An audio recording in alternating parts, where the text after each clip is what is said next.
Hi friends, எல்லோருக்கும் காலை வணக்கம். This is Shifaji. Friends, stop loss use பண்ணுங்கள். Stop loss must. அதே சமயத்தில் டார்கெட் கரெக்டாக யூஸ் பண்ணுங்கள். பாதி டார்கெட்டில் வெளியே வராதிங்க. ஏன்னா ட்ரேடிங் எடுத்து எந்த யூஸ் இல்லாமல் போயிடும். கொஞ்சம் ப்ராஃபிட் பார்த்தோன்னே சந்தோஷப்படுறது, லாஸ் போனோடனே துக்கப்படுறது அதெல்லாம் வேணாம். பிளான் என்ன பண்ணிங்களோ அந்த பிளான் பிரகாரம் எது நடந்தாலும் ஓகே அப்படின்ற மாதிரி ட்ரேட் எடுங்க.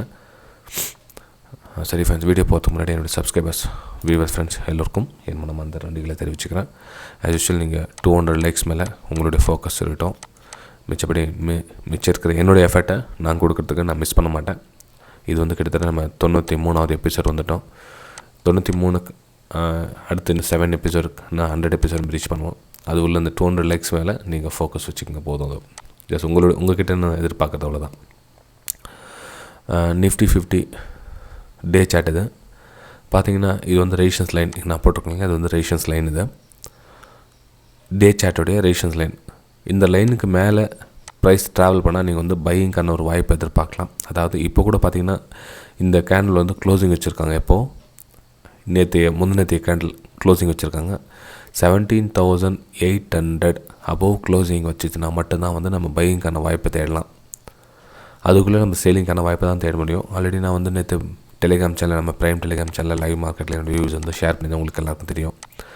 ஏன்னா இங்கேருந்து நம்ம ப்ரைஸ் ரிஜெக்ஷன் பார்க்கலாம். ஃபஸ்ட் நம்ம பார்த்தோம்னா 23 வந்தது, அதுக்கப்புறம் 38 வந்தது, அதுக்கப்புறம் 50 வந்தது, அதுக்கப்புறம் கீழே க்ளோசிங் கொடுத்துருக்காங்க. இது பேங்க் நிஃப்டியில் கொடுத்தது. இது நிஃப்டி 50யோட சார்ட் இது. ஓகேங்களா? சரி, இன்றைக்கி நிலவரம் பார்த்திங்க அப்படின்னா லாஸ்ட்டு 3 கேண்டிலும் எப்படி ஃபங்க்ஷன் ஆகிருப்பாருங்க. அதாவது ஒரு கேப் டவுனுக்கு அப்புறம் க்ளோசிங் கொடுத்துருக்காங்க. அகெயின் இன்னொரு கேப் அப்பு, அதுக்கப்புறம் மேலே க்ளோசிங்கு, திரும்பவும் கேப் டவுன், திரும்ப ரிகவர், ஃபுல்லாக ரிகவர், திரும்பவும் கீழே க்ளோசிங். இந்த 3 கேண்டில் இந்த அப் நார்மலாக ப்ளே ஆகிட்டுருக்கு. ஸோ இந்த 3 கேண்டில் வச்சு நம்ம டிசிஷன் எடுக்க முடியுமா? இல்லை ஃப்ரெண்ட்ஸ். ஆக்சுவலாக ப்ரைஸு இங்கேருந்து மேலே போனது இங்கேருந்து ரீடெஸ்ட் பண்ண இதுவரை தான் நாம் ப்ரெடிக்ஷன் பண்ண முடியும் நம்மளால். இந்த மிச்சப்பறம் இந்த 3 கேண்டில் இருக்குல்ல, அந்த 3 கேண்டிலோடைய ப்ரெடிக்ஷன் பார்த்திங்கன்னா ரொம்ப டஃப்பாக இருக்கும். அது நேற்று காலையில் கூட சொன்னேன் இல்லைங்களா, இன்றைக்கி கொஞ்சம் டஃப்பாக இருக்கும் ட்ரேட் எடுக்கிறதுக்கு. எக்ஸ்பைரி வேறு எடுத்து ரொம்ப டஃப்பாக இருக்கும் அப்படின்னு சொன்ன காரணம்னா அதுதான். இப்போது இன்றைக்கி பார்த்திங்கன்னா ஒரு இன்சைடு பார் கேண்டில் க்ரியேட் ஆகிருக்குது.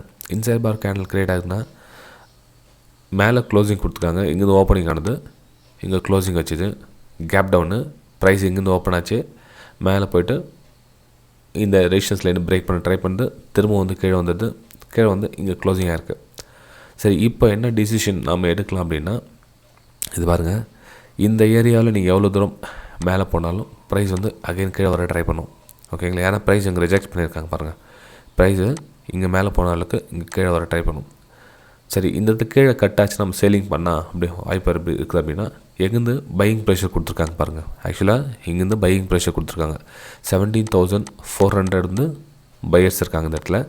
நீங்கள் இன்சைட் பார் கேண்டில் அப்படின்னு நீங்கள் க்ளோஸ் பண்ணி ட்ரை பண்ணிங்க அப்படின்னா கிட்டத்தட்ட அங்கே 100 பாயிண்ட்ஸ் உங்களுக்கு கிடைக்கலாம். மேபி அந்த பிரேக் டவுன் இங்கே ஸ்டாப்லாஸ் போட்டிருப்பாங்க நிறைய பேர். அந்த ஸ்டாப்லாஸ் ஹிட் பண்ணுறதுக்காக கீழே வரலாம். நான் டே சார்ட்டை எக்ஸாம்பிள் சொல்லிட்டுருக்கேன். 10 மினிட்ஸ் டைம் ஃபில்ம் போட்டால் இன்னும் கொஞ்சம் ஈஸியாக உங்களுக்கு அண்டர்ஸ்டாண்ட் ஆகும். ஃப்ரெண்ட்ஸ், வீடியோ பிடிச்சா மறக்காமல் லைக் பண்ணுங்கள். நம்ம 10 மினிட்ஸ் டைம் ஃப்ரேம் வந்துட்டோம். கொஞ்சம் க்ளோஸ் பண்ணிக்கலாங்க. ஓகேங்களா? இப்போது 10 minutes time frame. 10 minutes time frame பார்த்திங்கன்னா உங்களுக்கு மார்க்கெட் ஃபாலிங் ரீடெஸ்ட்மெண்ட்டுக்காக மேலே போகுது. ஸோ நம்ம இந்த இதில் என்ன பண்ணலான்னா, இது கீழே பையிங் ப்ரெஷர் கொடுத்துருக்காங்க. அதாவது இங்கேருந்து பையர்ஸ் ட்ரை பண்ணியிருக்காங்க மார்க்கெட் மேலே போகிறதுக்கு. அதே மாதிரி இங்கே சேலர்ஸ் ட்ரை பண்ணியிருக்காங்க. ஓகேங்களா? 17,700 செல்லர்ஸ் இருக்காங்க. கீழே பார்த்திங்கன்னா 17,450 பையர்ஸ் இருக்காங்க. ஸோ இந்த இடத்துல நம்ம என்ன பார்க்கலான்னா, மார்க்கெட் ஒருவேளை கீழே வந்தது அப்படின்னா இந்த 17,450 பிலோ சேலிங்கான ஒரு வாய்ப்பு எதிர்பார்க்கலாம். இது 17,450 பிலோ சேலிங்கான வாய்ப்பு எதிர்பார்க்கலாம்.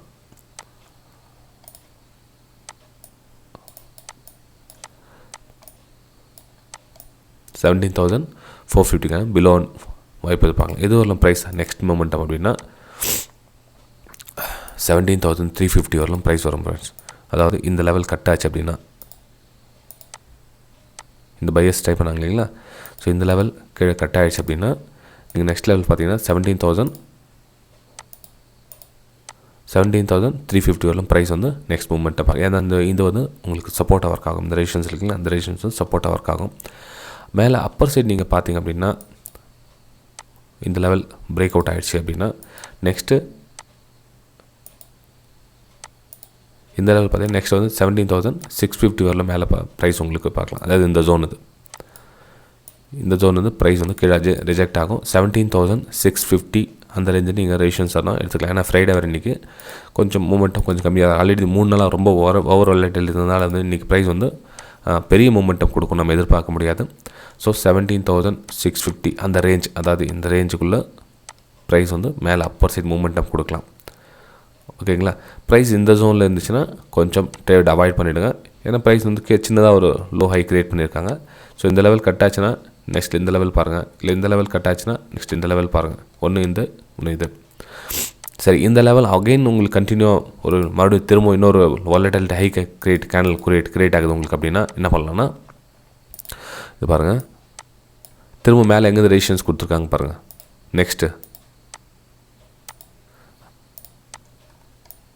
அதாவது இந்த லெவலு மேலே தாண்டி போகுது, மூமெண்டம் நல்லா கொடுக்குதுன்னா மட்டும், அதாவது இந்த 650 ரேஞ்சையும் க்ளோசிங் கொடுத்து ஹையர் ரே ஃபார்மேஷன் ஆகுது, மேலே அகைன் மேலே மூவ் பண்ணலாம் அப்படின்னா இங்கே பார்த்தீங்கன்னா 17,800 ப்ரைஸ் வந்து செகண்ட் லெவல். ஃபஸ்ட் லெவல் வந்து இங்கேயே ப்ரைஸ் ரிஜெக்ட் ஆகும், கன்சாலிடேஷன் ஆகும். அதுக்கப்புறம் வந்து ப்ரைஸ் வந்து அப்பர் சைட் மூவ்மெண்ட்டாக பார்க்கலாம். மொத்தத்தில் இந்த ஜோன்லேருந்து ட்ரேடிங் எடுக்காதீங்க. இது வந்து நிஃப்டி 50யோட கண்டிஷன் ஃப்ரெண்ட்ஸ். இல்லை நெக்ஸ்ட் நம்ம பேங்க் நிஃப்டி பார்த்தோம் அப்படின்னா உங்களுக்கு டே சார்ட்லேருந்து ஃபஸ்ட் வந்துடலாம். அதுலேயும்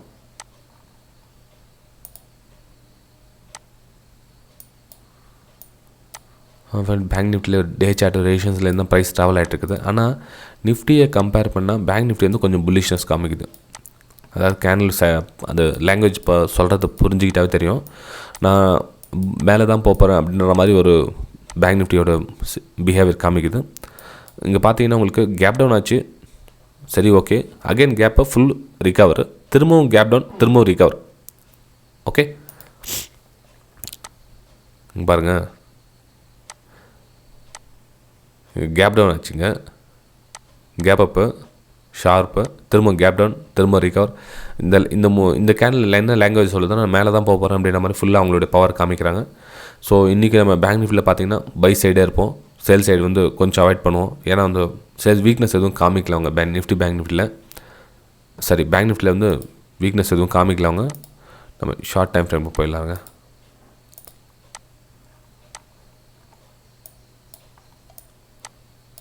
ஷார்ட் டைம் ஃப்ரேமில் நம்ம பார்த்தோம் அப்படின்னா ட்ரெண்டில் இங்கேருந்து ட்ராப் பண்ணோம் அப்படின்னா 39,500 வந்து ஒரு சைக்காலஜி நம்பர் வேறு. கொஞ்சம் இந்த டஃப் கொடுப்பாங்க ஃப்ரெண்ட்ஸ். இதில் வந்து பார்த்திங்கன்னா ப்ரைஸ் வந்து கொஞ்சம் டஃப்பாக தான் இருக்கும். ஒரு பேஸ் க்ரியேட் பண்ணிவிட்டு அகைன் வந்து அப்பவும் கொடுத்தா திரும்ப வந்து பையிங்கான வாய்ப்பு எதிர்பார்க்கலாம். ஏன்னா இந்த பக்கம் சேலர்ஸ் இருக்காங்க இல்லைங்களா. ஸோ சேலர்ஸ் ரிஜெக்ட் பண்ணது, இந்த பக்கம் பிரேக் அவுட் கொடுத்தாங்கன்னா இந்த பக்கம் கண்டிப்பாக ரிஜெக்ஷன் காமிப்பாங்க. ஸோ புல் பேக்கோ இல்லை ரீடெஸ்ட்டோ வந்து அகைன் வந்து நீங்கள் பையிங்கான வாய்ப்பு எதிர்பார்க்கலாம். சேலிங் வந்ததுன்னா கொஞ்சம் அவாய்ட் பண்ணிங்க. இப்போதைக்கு சேலிங் பார்க்காதீங்க. சேலிங் பார்க்கணும் அப்படின்னா 39,000 கீழே க்ளோசிங் கொடுத்தா மட்டும்தான் வந்து நம்ம சேலிங்கான வாய்ப்பு எதிர்பார்க்க முடியும். அது வரலும் நம்ம சேலிங்கான வாய்ப்பு எதிர்பார்க்க முடியாது. பேங்க் நிஃப்டிலேருந்து புல்லிஷ்னஸ் தான் காமிக்கிறாங்க. ப்ரைஸு அப்மோ கரெக்ஷன் அல்லது புல் பேக் அப்போ திரும்ப வந்து ட்ரெண்ட் பிரேக் அவுட் ஆன பிரேக் அவுட் ஆன உடனே பை பண்ணாதீங்க. கொஞ்சம் ப்ரைஸ் கன்சாலிடேஷன் ஆகட்டும். அதுக்கப்புறம் வந்து அப்போ கொடுத்து அகைன் வந்து ஒரு 11 o'clock 12 o'clock ஆகட்டும். அதுக்கப்புறம் வந்து இந்த ரெஸ்பான்ஸ் பண்ண இவங்களுக்கு இந்த ரேஷன் செல்லிங் கொடுத்துருக்காங்க, இவங்களுக்கு ரெஸ்பான்ஸ் பண்ணிவிட்டு அகைன் வந்து அப்போ கொடுக்கான வாய்ப்புகள் இருக்குது. ஸோ பேங்க் நிஃப்டி பொறுத்தவரை பையிங் சைடே இருங்க. ஸ்மால் குவான்டிட்டி போட்டு ட்ரேட் பண்ணுங்கள். இன்றைக்கி ஃப்ரைடே தான் லாஸ்ட் 3 நாள் ரொம்ப ஓவர் வாலடைல் கேண்டில் பார்த்தீங்கன்னா 3 கேண்டில் பார்த்தீங்கன்னா தெரியும். ஸோ கொஞ்சம் அவேர்னஸாக இருங்க. ஸ்மால் குவான்டிட்டி யூஸ் பண்ணுங்கள் இன்றைக்கி. ஓகே சரி ஃப்ரெண்ட்ஸ், வீடியோ பிடித்த மறக்காமல் லைக் பண்ணுங்கள். ஆக்சுவலி நான் சொல்கிற மாதிரி தான் 200 likes கவனம் வச்சுக்கோங்க. Okay bye friends.